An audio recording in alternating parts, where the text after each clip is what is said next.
अॼु government boys primary school station डिगड़ीअ में अखर अलिफ व्यंजन जो आवाज़ ऐं सालिम शक्ल ते सबक़ु हलायो वियो। सब्जेक्ट टीचर सवाईअमल ॿारनि खे ॿुधायो त अॼु असां पढ़ण सां गॾु मुख़्तलिफ़ सरगर्मियूं कंदासीं, जहिड़ोकि रांदि रूंद कंदासीं ऐं कहाणियूं ॿुधंदासीं। अहिड़ीअ तरह असां पाण मुरादो पढ़णु सिखंदासीं। पहिरीं सरगर्मीअ में सब्जेक्ट टीचर सवाईअमल ॿारनि खे प्रिंट कॉन्सेप्ट जे बारे में ॿुधायो त किताब जो नालो या आखाणीअ जो उनवान सरवर्क जे मथां लिखियलु हूंदो आहे। लेखक, मुसविर ऐं उन सां गॾोगॾु सिंधीअ किताब साॼे पासे खां पढ़णु शुरू कंदा आहियूं ऐं खाॿे पासे वेंदा आहियूं।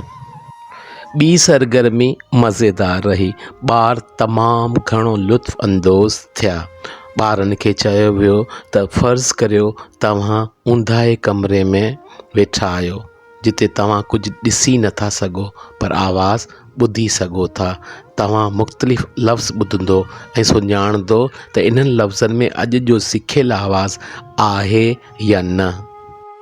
उस्ताद लफ़्ज़ ॿुधाईंदो वियो ऐं ॿारनि हथ मथे करे इहो आवाज़ वरजाईंदा रहिया। टीं सरगर्मी में सब्जेक्ट टीचर सवाईमल अखर अलिफ जी आवाज़ ऐं उन जी सालिम शकिल जे बारे में ॿुधायो। उन्हीअ खां पोइ ॿारनि खे बसरी लफ़्ज़नि जे बारे में ॿुधायो। हाणे इन्हनि ॿिन्ही बसरी लफ़्ज़नि जे विच में फ्लैश कार्डनि जी मदद सां ॿारनि खे मश्क कराई।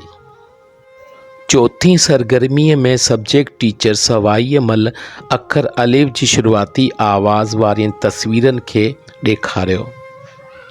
तस्वीरनि जा नाला पुछिया ऐं उन्हनि जी शुरूआती आवाज़ जे बारे में पिणु पुछा कई, जंहिं ते ॿारनि ख़ुशीअ तस्वीरनि जे नालनि जी शुरूआती आवाज़ जे बारे में ॿुधायो। इन्हीअ खां पोइ सब्जेक्ट टीचर सवाईमल ॿारनि खे कुझु अहिड़ा फ्लैश कार्ड ॾेखारिया जिन्हनि जी तस्वीरनि जी शुरूआती आवाज़ अलिफ कोन हुई। आख़िर में सब्जेक्ट टीचर सवाईमल ॿारनि खे घर जे कम जे लाइ चयो त उहे घर भातियुनि जी मदद सां अखर अलिफ जी सालिम शकिल वारी आवाज़ जा लफ़्ज़ ॻोल्हे अचनि।